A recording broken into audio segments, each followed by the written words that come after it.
Hello, Ooh, yeah. listening audience, faithful listeners and faithful watchers. This is the Going Commando with the 80's Kids podcast. I am Carthy. As always, we've got Ben Davis. Ben Davis, hello. And today's topic, because we're in November and it's an 80's movie, we are literally going to go with planes, trains, and automobiles. So, real quick. No, you said it wrong. You put too many commas. Planes, trains, and automobiles. I did. I put one too many commas in there. Oxford comma. Oxford, comma. Let's eat, Grandma. Let's eat, Grandma. Yeah, I'm just saying. That was dirty. I'm throwing that shit out there for you right now. So this week is a Halloween. God bless. I'm so stuck on. I'm so sad about Halloween being over that I'm still saying no. This is a Thanksgiving movie. Big one super. of the few. One of the few. I mean, super pull by Ben Davis to find us a November movie that is as classic as this. Yeah. Gonna be 100% honest here. This is one of the movies I used to always watch, and I guess I fell out of my rotation. But now it's gonna be right back in because of. Yeah. But I'm gonna be honest with you. It did not age as well as I thought it was going to. I'm going to be honest with you as well. I've watched it twice because I watched it with you, but I watched it earlier in the week. Right. I found it funnier the first time in the week. Oh wow. Okay. So I'm gonna just put it out there. I have to agree with Ben Davis. This is my Jason 3. Okay. This is Yeah, a lot, yeah. and this is one of the great things about doing this podcast is that we're going back and we're watching movies that we haven't watched in a long time, right? And however, I have to say it, like some of the things that I knew as a teenager or a 20-year-old, I will show my son this one day, and it will be awesome. Now we both had daughters because No sons. that's how the universe works. But even if they were sons, I'm like, oh shit. These were like monumental, earth-shattering things when it was my age. Yep. There is no way this fits into any one of their paradigms whatsoever. I'm just being honest with you. It's like I said when we were watching it.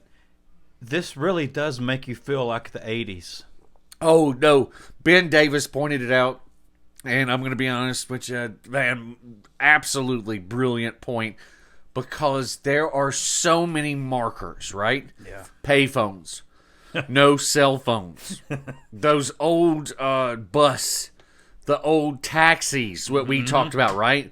The Yeah. old skyline of Chicago, the old skyline of Los Angeles, wherever the hell they were before they even got on the plane. Everything about The it. hotels. The hotel. No, wait, that's Mo- me. That was a tel. motel. 'Cause Holiday you more likely to Inn. get murdered, fool. Oh my God, so cool. The vibrating bed. Still, like we said, Come neither on. of us have stayed in one like that. I've never The seen it. vibrating bed, man. How cool is that? So, this is one of those movies as we go through it. You're 100%. There's a lot of nostalgia. Like, it really Yeah. did feel like an 80's It just movie. oozed it. The only other ones I can think of, like, so we got Ghostbusters, right? And that's more, I Yeah. would say more of like, it shows New York during the 80's. So It does. It's It's kind of very- hard not yeah. to argue with that. But I mean, However, the soundtrack, 48 hours, but Beverly Hills Cop. okay, That soundtrack, yeah. and the look of the bad guys. Oh my God! You got a 6-foot tall South African woman with a shaved head, and Yeah, that's true. it was just like Danny Glover. With the weapon. Come on, man! It's the music. Yeah. When Riggs's trailer gets shot up, Yeah. they can't help to play a soulful saxophone solo, True, baby. yeah. I think, You and know- then Sting was singing over it, I think, later. You know what I mean? So just to me, there are certain things that make it so much more 80's than others, Yeah, right? that's very true. And so this one, you're brilliant in the way you say it. I just think it's one of those not in your face 80's. It's just the way it was 80s, and it happened to be insanely accurate, right? Yeah, I think that happens more in those late 80s, like we're talking like Beverly Hills Cop 2, Yeah, Lethal Weapon absolutely. 2, these 87, 88, 89 films. Like in terms of the soundtracks and stuff, right? And the way that they just Oozed. 80s machismo. Like we nostalgia. talked about during Halloween. Oh Yeah. my gosh, we've got a bunch of teenage vampires. What's going to make this better? Yeah. A beefed up dude doing an alto saxophone solo. Yeah, exactly. Right? That's what we So need. it's the same Yeah. thing. Like just ridiculous ideas of the 80s that made it awesome. So let's start with the because we've been bullshitting for a little while. We're going to go into the basic concept, right? So the basic concept is that a guy that is a highfalutin Marketing executive. marketing executive, advertising or executive, whatever it something. is, right? He's at a meeting. He's obviously away from home. The main executive, one of the more hilarious scenes, yeah, it really where the is. main It's good. executive keeps like acting like he's about to say something and just like pauses. Over 3 like magazine covers Yeah, or seriously. perfume bottles or something. And so it was some bullshit reason that they were in another city, and he's trying to make his way New home. York City 2 days before Thanksgiving. it says. He's trying to make his way home Yeah. from or back to Chicago, Back to so that they could be there Chicago. for Thanksgiving. Again, That's right. Thanksgiving movie. There's not a lot of them. You made a Yeah. really good And point. there is no Christmas music in this film. None, which is insanely cool, is it Yeah. not? For a film that came out Thanksgiving week, 1987, that is insane. Well, okay, so I'm gonna. Is it insane because November 1st, 99.5 starts fucking playing Christmas music? Is it insane because of the new age Christmas fever? Or is it insane because they decided to, like, hey, we're going to separate this movie from Christmas altogether? And how we're going to do it is not playing any Christmas music. This is a Thanksgiving movie. I say because it went through the theaters to make almost right under $50 million. What was the budget? Through the entire holiday season. What was the budget? Now, back in the day, that is a successful $15 million. That is a wildly successful movie then, right? Yeah. I think, oh fuck. There's snow on the ground. Yeah, it goes through all of December, dude. Right. That's So Christmas time in the city. the what I will say is I love this movie. But being a southerner, sometimes Yeah. the snow and etc. can kind of throw you off. What do you mean? And what I mean by that is you grew up down here. Yeah. I grew up even, 10 hours south. I remember watching this movie in Georgia and having no concept of snow. Oh. You know what I mean? Like, I don't... When you grow up in Georgia, like, oh, this is a Northeast movie. Do you see what I'm saying? Like, there's California movies where they never have rain or whatever. Oh, it's in California, right? So, for me, this was a little bit harder to get into as a kid. No, I don't understand that because I never grew up. I didn't grow up without snow. Oh, wow. 1986 was one of the biggest snows that this part of the world has I was ever in seen. a part of Georgia that it snowed in for the first time in 100 years. Oh, I didn't know. Yeah, no, man. dude. I mean, I didn't go to school for half of a year when I was in kindergarten because of the snow. Oh, no. See, this was what I was talking about during, like, Halloween stuff, Yeah. right? Where we sweated through our Halloween costumes to the point where it was massively uncomfortable because it was still 80 degrees at night. Oh, remember now... That's an occasional thing that happens here in North Carolina. Right, but remember in Southwest Georgia... Yeah, I know you're from there. During the 80s, that was the typical temperature. Oh, I didn't know that was typical there. Oh, yeah, no. December is when you start opening the windows up. I don't know what town you're from. Moultrie, Georgia. And that's in... Southwest Georgia. Like, literally an hour north of Tallahassee and Ah. an hour east of Oh God, what's the place in Alabama that has the space center, space camp? In Alabama? Yeah, Alabama has space Oh, camp. yeah, where NASA did all the stuff. They invented the calculator and everything. Yes, it has. That's where you go if you. I went to space camp. Yes, I am a super nerd. Yeah. But that's in Alabama. Yeah, I can't remember the name of it. Oh, so, okay, I feel bad, but we're gonna move on. Just anyway, move it on. So that's interesting. I had never thought of a film that way because just snow was part of my life, and that's why I love it so much, and that's why when a winter comes and it doesn't snow, that's why it hurts my soul. That's why so fair. When I live in a house with people who don't love snow because they grew up in fucking Texas. Oh, and when it snows, they get angry. It's the apocalypse. It hurts me deep in my heart. Deep in your soul. And they don't understand it. And it makes me want to cry. Snow. I'm going to be honest with you. I'm gonna just. And why something that's so rare in this world and they can't find joy in it? I don't know. It's not rare for like 30% of the world. So just I like to think about that. The majority of the world. No, just the equator. Everything from 30 up is snow. What about the other 70? I'm just throwing it out there. That's why I said brother. Majority. Well, actually, you're 100% right, because if we look at world statistics, there is a 98% of all the world's population live within a certain number of miles of the equator, right? However, for us snowbuds out there, snow is magical. Yes. And they've done scientific research to why it's so quiet. Yeah, and it has to do with sound dampening and things like that. Yes, listeners, we're really nerds, and we sit around and talk about these things when we're together. We're just talking about Star Wars, Star Trek, Marvel, and whatever else, but we're not nerds. And so there is something to be said for that quietness that is so different than everything else, right? Yeah. At no point during the summer is it ever quiet. Oh dear God! No, it goes. Not even where I'm from is it quiet. No, there's it goes tree frogs or something. Morning insects, midday insects, noon insects, mid-noon, 24 hours a day. There are insect noises going on. Yes, it's some awful sound. But during the winter, there is a random few times. Where everything is just absolutely fucking quiet. Yeah, and people, and also my family, they grew up, my wife and sister-in-law, they grew up in like the suburbs of College Station.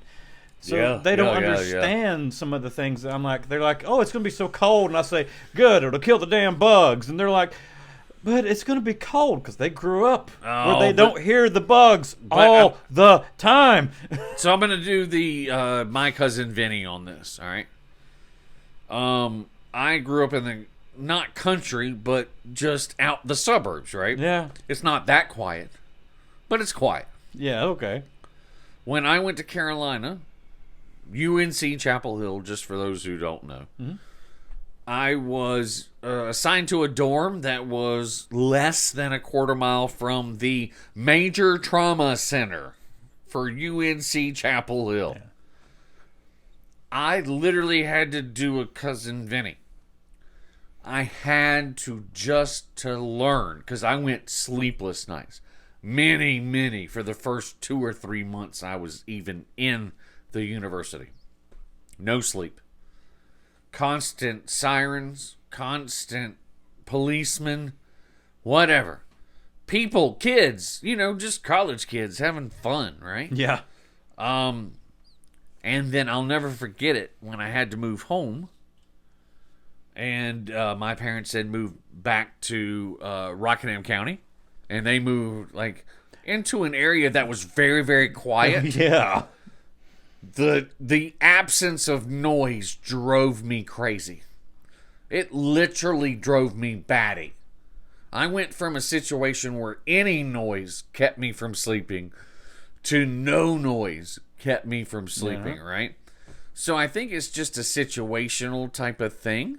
So, but as I've grown up, because North Carolina's had some significant snows, nothing that's ever been a seasonal thing. It's like, oh, snowpocalypse or whatever the fuck you want to call it. So for me, when I think Christmas, I think snow and candles and wreaths and furs, right? Never Thanksgiving, though. Never Thanksgiving. I will admit that's true. All of my Thanksgivings, even the ones where we would drive up from Georgia, they're all orange pallets. Yeah. Red. Very true. Red pallets. It wouldn't matter if it snowed here on Thanksgiving. The ground is still way too warm. All those leaves and their bright colors, you know what I mean? That's when I think of Thanksgiving, I think of like walking out into like massive leaf cover. Mm-hmm. And it's gorgeous. You know what's weird, though? This has turned into a weather podcast, but just give We're it still give talking it about another planes, week. trains, and animals. We're just talking about what our Give it expectations. one more week or a week and a half. Give it another 10 to 12 days, and it will be snow. We have had some serious snows between December 2nd and December 6th. Because of... All right, so I'm going to just say this from my perspective. Because of some of these weird, what I'm going to call autumn storms. Yeah. Remember we got lucky, in my opinion, not to some, but in my opinion, we got pretty damn lucky on Halloween because I thought that was a perfect Halloween night. Oh, God. It was no rain. Very cool. Little very dip cool. in the temperature, like high wind and crazy. So today, just like to let our listeners know, today has been my favorite day ever. It was supposed to be shitty and rainy and all day, but it didn't. We missed it for some whatever reason. But it's been high clouds, that wind, that cool breeze. It's been one of my favorite days ever.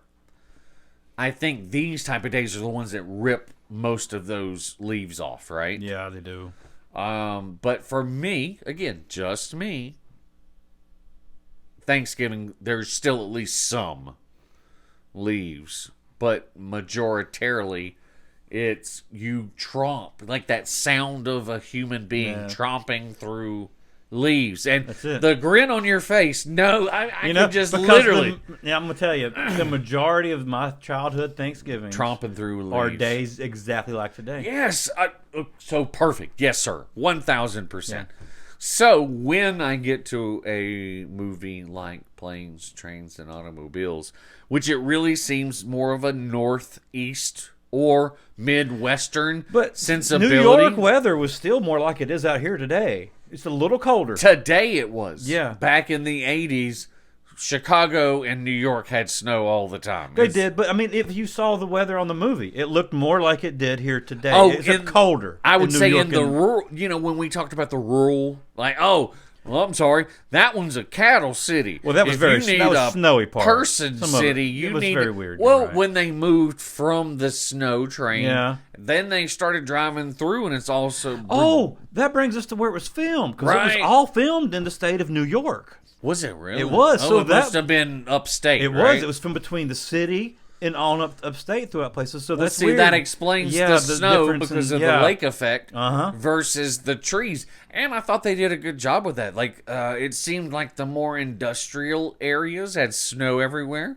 where it seems like the more rural areas had more trees. Mm-hmm. You know what I mean? Like the fancy. Fuck me, Freddie. Fancy trees. You know the fancy trees. Don't give me that. No, the more festive colors is the word that was. You know what I'm talking about. The bright yellows and things like that. That's what you. That's just what I saw, right? Lake effect snow. That I knocked that off my bucket list in 2020. That was because you were literally like a half an hour away from when I was born. Yeah, going to Cleveland was amazing.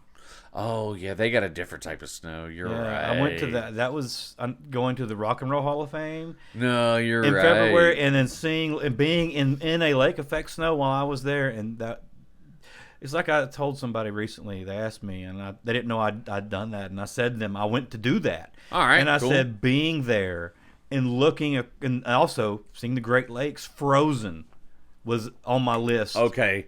To see any lake frozen, I'm going to be honest with you, is a really cool experience. Yeah. And seeing that thing frozen as far as it was frozen. Oh, like literally where people could drive cars on it? It wasn't, it's the Great Lakes. It's not going to be frozen in the dead it was middle. The time of year that you were there, too. Yeah. At certain point in the deep freeze, you can drive. Yeah. They have literal, permits for you to drive out on your car, used to run liquor across drill a hole in it, and then fish. Yeah. Right. So that's like as Southern boys. Yeah. So standing there, we don't go we don't go build a temporary shelter, cut a hole in the ice, and fish, but we will at the same time go to a place where we have spread corn, sit in a rinky-dinky like artificial treehouse, and look for a giant buck to come by, won't we? So, again, you know what I'm saying? Like, you got to take everything... Very similar. Right, that's what I'm saying. You just got to take everything 50-50. So standing there and looking over that lake, frozen. Oh, I can't imagine. And then the lake effect's blowing in on me. Yes, I can. It's almost like a ice desert. It was I bet you it was cold as Hoth. It was, it was one of the most beautiful things I've ever seen. I bet you it was, honestly. So, back to the movie. Basically... we start with this guy. We've already talked about that. He's trying to get to his flight to get out of New York, get back to Chicago. You'll never catch He comes the 6. up. There's some bitch who just like, oh, this is my taxi. Which, honestly, if it was me, I would have just jumped inside because the police aren't going to come to kick you out of a taxi. That guy's just going to pull off. Pretty much. But somehow he decides to barter with the guy. You forgot about Bacon. Oh, my God. Thank you so much for saying that. Bacon stole the first taxi. Mm-hmm. So, Gotta 6 have a degrees little bit of bacon. of bacon is everywhere. It was actually in planes, trains, and automobiles. He's still on his way to this podcast. He's just had a lot of traffic delays. He got caught up with the Guardians of the Galaxy holiday special, man. Which, it's holidays. This Give it a watch. It's the holiday season. And Ma and Pa and God, Nick that's coming Knack. so soon. I want a hippopotamus for Christmas. But that's a Thanksgiving song, Only they a say. hippopotamus will do. The holiday season is about Thanksgiving. It's so a Thanksgiving close. song. It's so close, listeners. It's so Go close. on. Mariah Carey is about to be raised from her sarcophagus so that she can torture you for 45 days of her bloodletting so that she can survive for another year. She's going to take the blood out of righteous young virgins so that she can stay young forever. Oh, my God. That's actually what's on her chest. We blood bags. We will both pass away before Mariah Carey stops being played on the fucking radio for Christmas, my brother. I'm sorry. There's no way that's not happening. I'm sorry, man. That is going to happen. Sure. So, anyway. That song's made her family for life. So, anyway, we're trying to get home, and then, so he's bartering with this schmuck, and then he sees a particular crate, or not crate. Trunk, thank you. That's the word I was looking for. And a certain face, and this guy has just completely snaked his taxi, which leads to a lot of terror till he gets to the airport. And then the guy sitting right across from him is this same guy. And then from there, he tells him the flight's going to get canceled. It gets canceled. Blah, blah, blah, Nope, blah. he was reading a book. No. Oh, my God. No, Ben. The Canadian experience. What was it called? The Canadian Mounted. The Canadian Mounted. Ben Davis comes through in a clutch. Now, I have taken the picture, but it's on my iPhone. You're it's not on my getting, iPhone. On our podcast, you're not getting away because you've already told me that you looked it up. So you are now required to tell the listening audience every single thing that you know. I've got to find it again. About the Canadian Mounted. I'm sorry, you taught me things about the Canadian. You keep talking. I'm gonna look it up. Okay, keep giving us the rundown. All right, so we're look up this Canadian Mounted. So while Ben Davis looks up Canadian porn, basically, I'm gonna run down the basic. So anyway, he says, the flight's gonna be canceled. It gets canceled. Then he doesn't have a hotel, etc. Of course, this what he says is a shower ring salesman finds a hotel where he knows everybody. They go to the hotel. Calamity ensues. I'm not going to go too much farther before we get into the next segment, but one of the jokes from this one is when they go to sleep back to back, and then pure 80s comedy gold. They wake up. John Candy is literally embracing. Why my brain just went blank, my friend. Who's the other guy? Steve Martin. Steve Martin. Sorry, I apologize to Steve Martin, who's one of my favorite actors of all time. So they're embracing. And like John Candy leans over and kisses him on the ear like, oh, I'm hugging my wife or whatever. Why did you just kiss me on the ear? Why are you holding my hand? Where's your other hand? Well, it's between two pillows. Those aren't pillows. And then typical 80s slapstick comedy comes about it. Now, I'm going to be honest to all of the faithful listeners out there. If you're a millennial, honestly, if you're not Gen X and above, I'm just going to be honest with you. This ages so poorly. And I'm not going to say that it ages in terms of the cringe effect. It's not like, oh, God, like, wow, they were racist and they didn't even realize it. It's just a bad joke. And so I can definitely see, let's say, my niece, Ben's daughter, my daughter, if they were to watch this nowadays, I can see where they possibly were like, okay, we've gone to a point where it's not even funny anymore because it's just so stupid. Now, back in the day, Martin Short and the like, let's say the Three Amigos, there was a certain type of humor that I would say was pretty prevalent, and that's what people were into. So let's oh my God, I'm old. So let's fast forward 30 years. That is not the humor, let's say, palette that is most digestible from the people that we typically know in the 18 to 24 demographic. Now,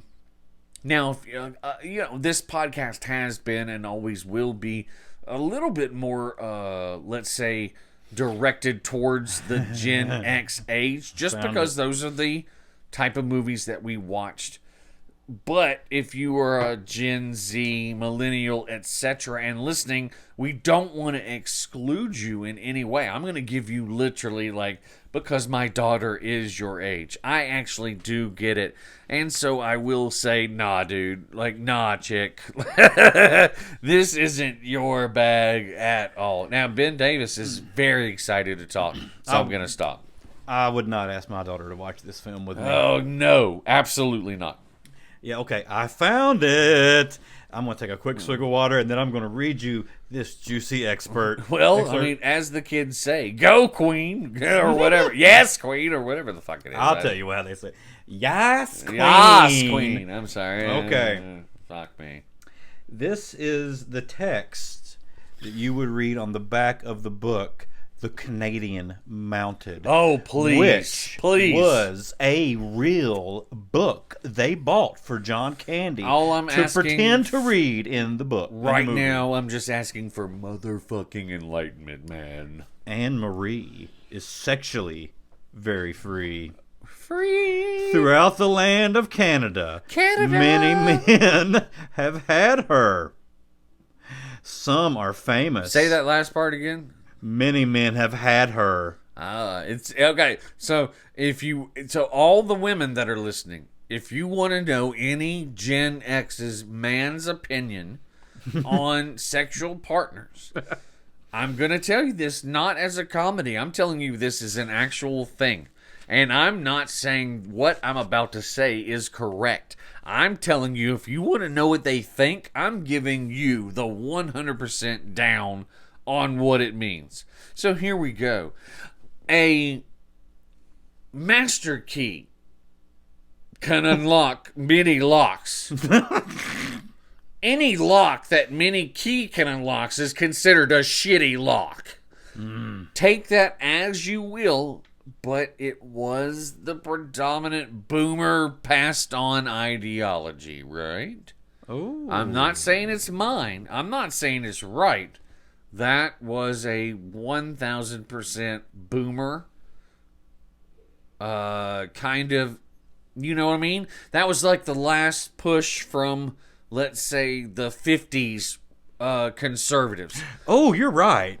let's say in contraverse to the 60s free love people, right? Love, so peace, if you look man. at different generations, Gen X is 1,000% rooted in a very old 50, early 60s boomer ideology of women should be chaste. Men should, now here's the good thing, men should be providers. Men should go to work. Men should, honor things. I got an idea on that. So I'm just saying there's really shitty things. Women subservient. No.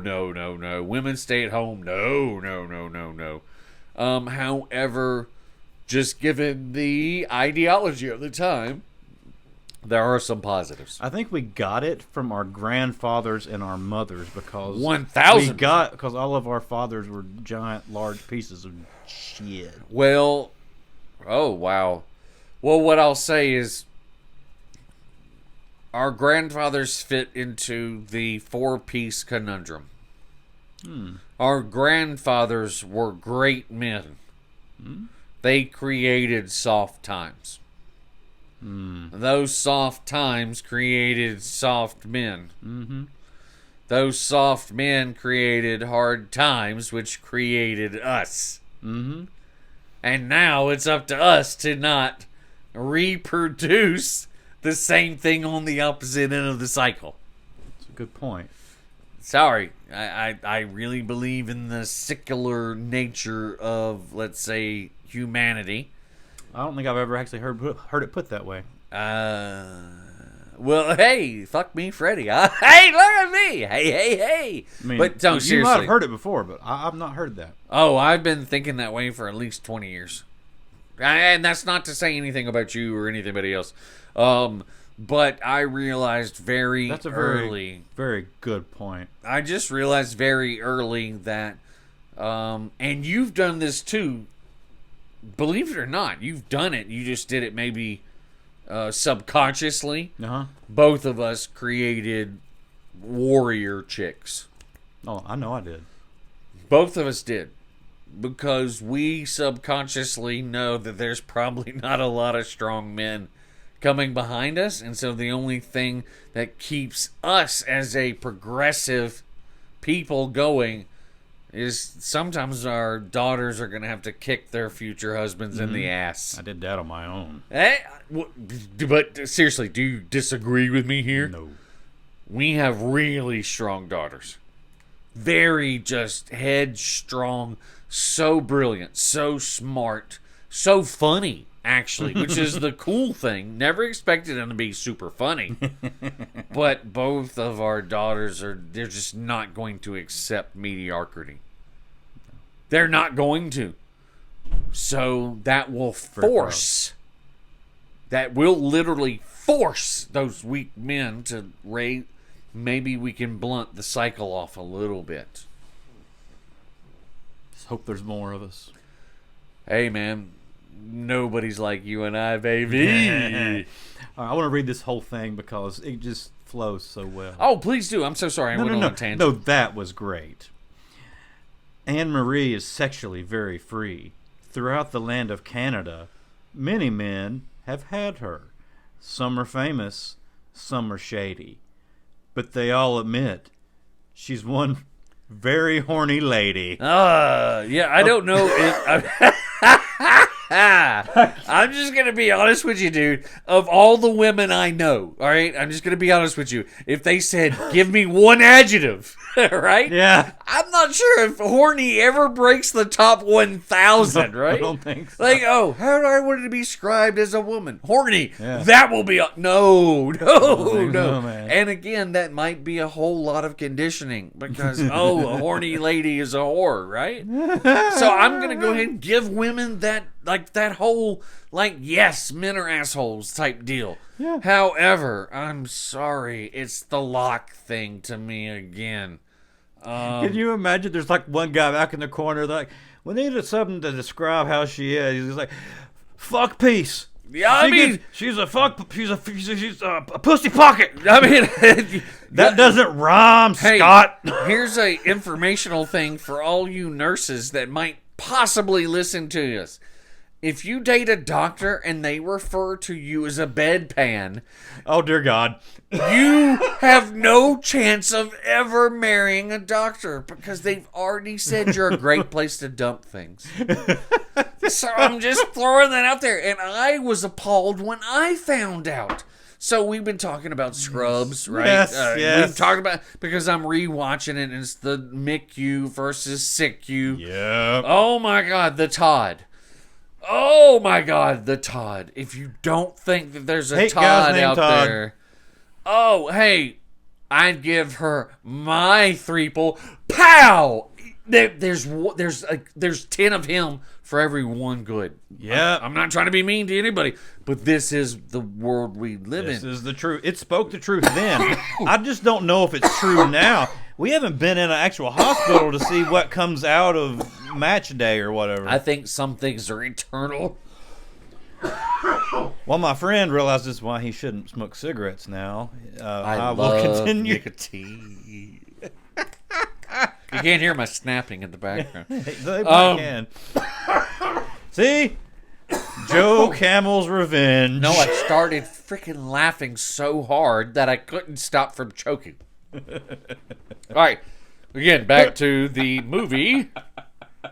Because we keep going off on tangents.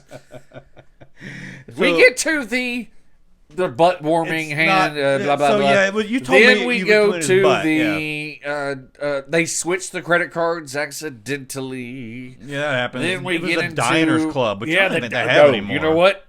That is more 80s than 80s itself. Yes. Diners Club. Yes. Credit card, where you can get discounts at certain restaurants using your card. Fuck me, Freddie. Now, granted, I would say most people don't even realize what their MasterCard, Visa, those discounts are actually there. Yeah. And I think they kind of bank on that, if I'm being honest. They're like, oh, you get 10% off Chipotle. No one realized it. Yes! Yeah, right? The ones that I get, I don't ever go to.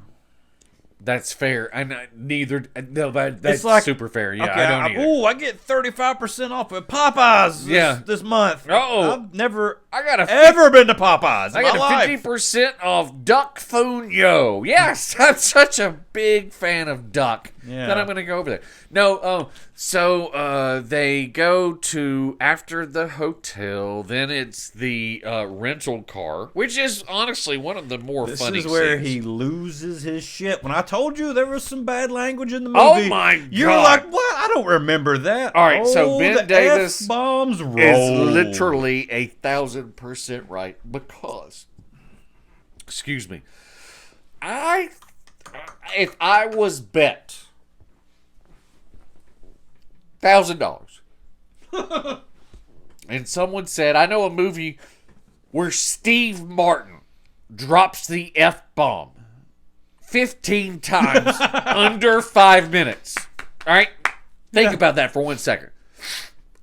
Who the hell is going to, unless you know this movie, who the hell is going to not take that bet? I'll take your fucking bet because I'm fucking tired of your fucking face. Yes, he gets up to the damn, I want a fucking car because you He uses it as the verb, the adjective, the noun. Like literally, he says it 20 times under 5 minutes.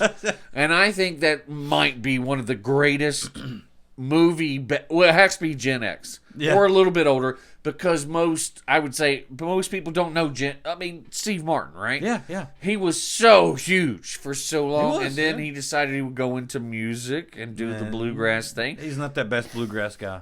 He's pretty good, but you're right. I don't enjoy his music. Oh, I do, but that's secondary. But seriously, given Saturday Night Live, given The Jerk, this is totally off all key. these movies that he's done, would you have ever thought? I'm a random guy in a bar, right? And let's say it's last week before we'd actually watched the movies. I say, I didn't remember it. Steve Martin says the word fuck 20 times in 5 minutes in a movie. I got it right here on my phone. You want to see it? $50. I'm like, no, well, $10 probably, $50 no, because at that point it's like, oh, this has got to be one of those things where, oh, you never thought it happened, but it happened. But he literally cusses a blue streak. To the to the secretary from Ferris Bueller. Thank you, Grace, but I think you're wrong. Yeah. No, I'm fucking not you. Fucking me. Right. I mean, God You're bless. fucking rosy fucking chicks. I'm going to be 100% honest with you. I mean, even Ben Davis warned me when I came into this, and he's like, this has some foul language, and I'm like, fuck you. Like, I've seen this movie before. So this was the first John Hughes movie to use adult language. Ain't that bad. Like, kiss my ass, because we're being, you know what I'm saying? Holy crap. 3/4 through the movie, when he is literally at his most, like, nerve exposed and raw. Fuck. That's a great description. He just drops it, and you don't expect it. So I would say anybody raw. That's a great way. Right? He was raw throughout the film. That's a great way to put Steve Martin's character. And so, did he do a good job? Fuck. I mean, yes. Honestly, to us, because we don't care about that type of stuff, yes, fantastic. I would think that there is certain people that would get taken out of the movie because of the cursing. Yeah. Because up until that point, there wasn't that much. They relied on slapstick, and they relied on situational humor. Mm-hmm. This was just pure, raw, I am pissed off humor, right? That was it's almost like Eddie Murphy, almost. Well, I was gonna say Christmas Vacation. Remember Chevy Chase? Yeah. Fuck you. He loses it. You. Yeah. You're kiss cool. my ass. Kiss his ass. Yeah. Kiss your my own ass. Kiss his ass. Kiss your ass. Happy Hanukkah. Yeah. Merry Christmas. Yeah. It's a little tiny blurb in a holiday movie. One of the best scenes. That all of a sudden has all these, but it's nowhere else in the movie. Do they? Yeah. Can you think? I mean, honestly, this is just something that came to my head. So in this movie, can you think of any other time that they dropped the F-bomb? No. In Christmas Vacation, can you think of any other time that they dropped the F-bomb? I didn't remember them dropping it there until you just said it. So I'm looking forward to watching that. Fuck you. I'm looking forward to watching that in the coming month. Oh no, that is my eggnog drinking movie. Then we have to watch it together. Oh, what if we do a live broadcast? Ooh, on eggnog. That should be fun. Hey, future listeners, current listeners. Well. We might be doing a Christmas special, and I will say, I have Clark Griswold pajamas with Clark Griswold socks, Clark Griswold underwear, and a Clark Griswold beanie to wear while I'm watching it. I'm throwing that out there, listeners. That's a lot. I do. I've got two. One says "Don't hog the nog," and the other one says "I don't know, Margot," because me and my wife have the tandem shirts. Like both of them are white with orange baseball sleeves, and one says, "Why is the floor all wet, Todd?" And the other one says, "I don't know, Margot." I just came to my mind, I'm like, wow, we should get the wives and do it together. And then I'm like, no, that would be no fun. My wife would be hilarious fun. I can see where your wife, with her ultimate logic, maybe not as much. She would have to be super drunk. My wife would get her there. And I think it would be hilarious if we were all sitting in front of a giant Christmas tree in giant Christmas PJs watching a giant Christmas movie together. No, we would definitely have to convince her that we're staying or you're staying here. No, we'd have to stay there because Rachel would be here. We'd have nowhere else. Oh, dude. Yeah, because I don't have three extra I bedrooms. I have my own room. You have. Don't be giving my room away to anyone else. You can literally say, "Women, go there. This is my cave." That's right. I'm gonna get away. Milton, this is my room. You get your own room. Since the in-laws moved out, remember we got two 2 extra bedrooms. Don't worry. We have 5 We'll be bedrooms. broadcasting on different microphones next week. 5 bedrooms, and we have 3 people. Right. We don't need them, I promise you. Like I said, there'll be a different sound next week because we're broadcasting from your house. Oh, and it's going to be awesome as well. Yes, because remember the heating pod works now. Yeah, we'll be somewhere different. We're it's gonna be so warm and so comfy. So anyway, back to the movie. Basically, and Ben and I have been sliding a little bit in here. So let's just say how's our time? About 45 minutes. Okay. So let's try to do an hour for the listeners, so that we have constant content. But so it ends up being that they get on a train together. It's obviously planes, trains, and automobiles. Well, they get on a train. Okay, yeah. And then they rent the car. The car part is more funny to me than any of the other parts. Well, the train part gives him hope, and he's on it, and he seems happy again. That pisses me off to no end. Really? There's definitely more of the train that is not being shown. Because I remember I told you the original cut was 3 hours, That's 45 minutes. Yeah, you're 100% right with that, my brother. However, okay, full disclosure, right? We started to really fade near the end. Well, that's when it turns from comedy into desperation almost. Well, at the very end, it becomes heartfelt.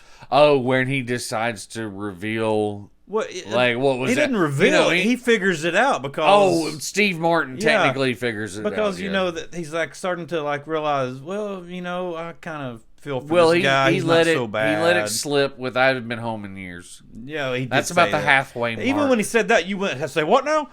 You do. That is 100%. You 1,000% go, I shot who in the what now? What? Yeah. So, I don't know, man. Even I remember that as a kid. That's weird, but that is when we watched it together. Yeah. I was like, I remember that, and I don't remember why that stuck in my crawl, but I'm like, oh God, I remember this statement, and even as a kid, you catch on to so maybe it's supposed to be just so obvious, right? Yeah.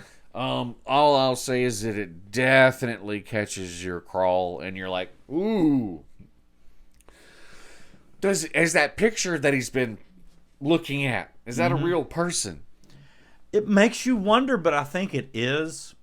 And that's why at the end, whenever Steve walks him in to meet his wife and children, and she's looking down and, hello, Mr. Griffin. And he's like, hello, ma'am. So nice to meet you. And he's like crying, and she's all crying, and Steve's all crying. And you're like, you have emotion in this time because you feel your heart swells with happiness. I think that was an 80's trope to kind of get you they pull you roller coaster. It's not just the scene that they do it with. They use the music to do it. Oh, classic 80's music. So, but they had to find the right song because they had to cut this film. Like I said, the original cut of this film was almost fucking 4 hours long. For a comedy. That's insane, dude. Yeah, that doesn't that honestly to me that makes no sense. But I would also say it plays to what I feel like is oblivious humor. There are certain times during the movie, again, talking from someone sitting here today about a movie that was recorded 40 years ago. They are oblivious that what they're doing is no longer funny. Oh. Now, when that happened to come out, okay, let me ask you that this real particular quick. humor was hilarious. But to someone who is used to 2020's humor, not 1980's humor, it can fall very, very flat. I have a question. Do you think Anchorman or The Legend of Ricky Bobby will be funny in 20, 30 years? Anchorman, not so much because he plays into a lot of sexist ideas. So I can see where it would be cringe. But Ricky Bobby's just stupid.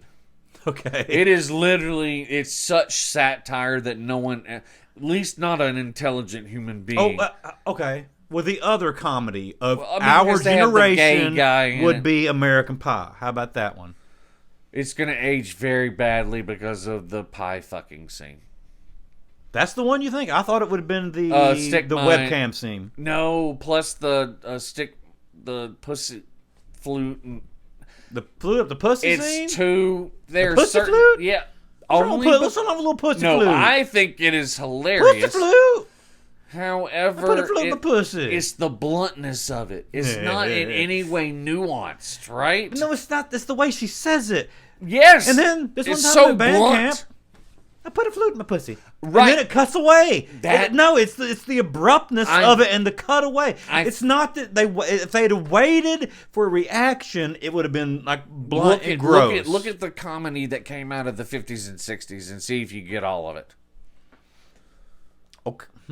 Well, Leave It to Beaver is pretty straightforward. It's not funny. Go back and look at it. It's almost brutal. I had Andy Griffith on the other day, and what they think is hilarious, like the laugh track, I think is just normal conversation. Yeah.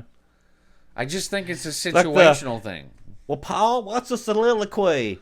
Well, it's when you kind of look off real far like this. But you can't do it these days, because if you do, some men will come and just take you away. No, here's the...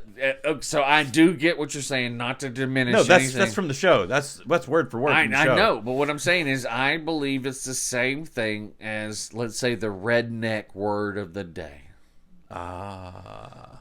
20 years ago, if I would have said, hey, it's the redneck word of the day. Fascinate. Okay. Fascinate. Well, I got 7 buttons on, or I got 9 buttons on this shirt, but I'm too fat, so I can only fascinate. That's good. Because we grew up in that situational humor. I don't know if my daughter finds that as funny. I don't think that Reagan or Vanna would say yes, would say, that's what I'm talking about. You see exactly what I'm talking about. But to they would look at us like, shut up, Dad. That is such an awesome dad joke, though. Isn't it, right? Mm-hmm. So I think it's... Dad joke. It's a dad joke now. It's a dad joke now. It used to be a redneck, but it's like the Mexican word of the day. That was all over Facebook for about 5 years. It's gone. It's literally gone. And it was nothing but the Mexican version of the redneck word of the day. So I think humor and comedy evolve, and I think you got to go with it. And so what I'm going to say is one of my penultimate statements about this film. It hasn't aged great. For us, the nostalgia, us sitting there watching it, we died laughing, did we not? So it's a few times we were laughing pretty good. Not through the whole thing, but there were times where it was it was just so funny. But even we were like, oh, this is dragging. When he did this, I remember that being so funny as a kid. Now it was just like, that's the scene. Ask dudes that are 8 years younger than us whether Jim Carrey, let me say you something, is hilarious. They I don't even find it funny now. Oh, I still love Fire Marshal Bill. I don't like Jim Carrey so much. I love him. Don't care what anyone says, and I only take him at face value. What I don't like is Jim Carrey, who basically got rich off of squeezing himself out of a rhino's asshole. Yeah. And then telling me how I should believe in politics. Yeah. That's the guy, or philosophy. Okay, look. He's so rarefied. He's like Bono. He just sniffs his own farts, and he's like, I'm so good. I'm clapping in front of the mic because that is such a fantastic... Yeah. There's like 3 people in this club about Northern Bono, Ireland, and George Clooney. Bono, because you made 50 bazillion last year and you've given nothing to your... Yes, 1,000%. So, we're at the hour mark now.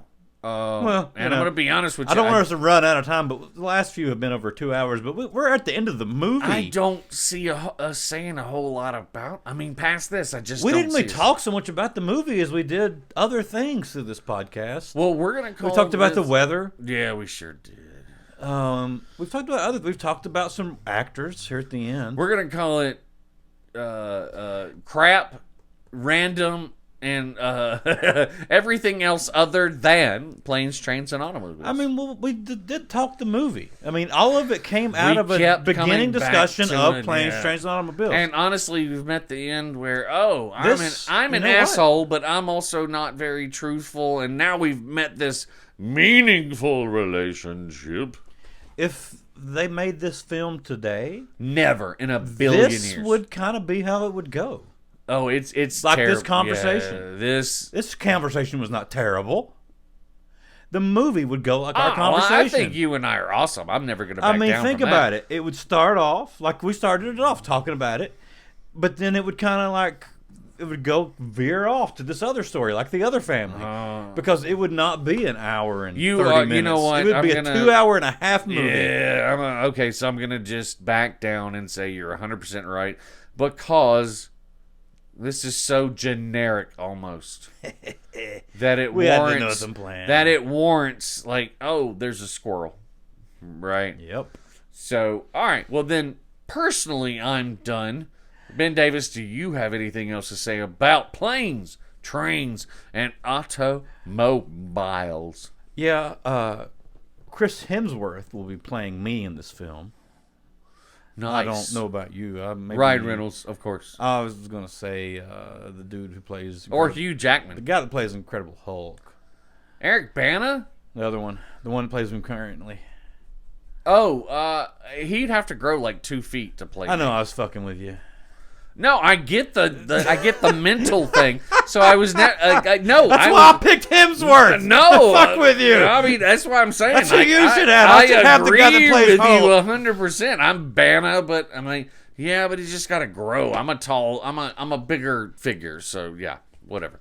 So anyway, this has been. Let's just cancel it because we are having so much fun on Veterans Day. Woo! Well, they got a veteran. And also, you're a happy Veterans Day, guess what? Friend. If you ate today, thank a farmer. If you got to kiss your child today, thank a veteran. And so, happy Veterans Day. Semper Fi. Honor, courage, commitment. The whole 9 yards to everybody out there doing what they need to do. But this has been the Going Commando with the 80's Kids podcast, and we have just discussed planes, trains, and automobiles. Ben Davis, take us out. Yes, thank you for listening to this episode. Now, I think this was episode 39, but there's a very distinct episode. This was our magical number 40. If it was, thank you for listening to number 40. If not, we thank you so much for number 39. I got to count them up. Hey, anyone who's been around since 2020, we appreciate it. Exactly. So, we are on all social media. We're on Facebook, Instagram, TikTok. You can find you can find this episode right here that you're listening to. You can go watch it and see all of the things that I said. Like when I said like this. I say, son, I don't understand what you're doing in the upper 40. Well, like that. When you missed all of the animation to that. Watch it on YouTube at... Ben Davis will actually have some cool animation. He'll probably have a foghorn leghorn above my head when I say that. I might actually go cut that up and do that later in the week. It could be a lot of fun. It would be awesome. I might get some views. Hey, it would. I say, boy. I'm a chicken boy. I say, boy. I say. I usually talk to Patience in that voice. Did you really? I did. I say.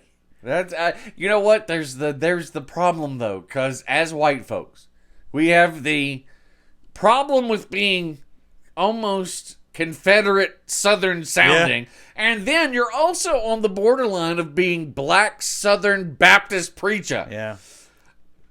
You can't get them. You're running a fine line. It was the ones that were like from deep in the hills that I had to like really. Oh, I like it. No, I like it. What I was saying is, oh God, you know what I'm saying. But you can't get into the Lordy son.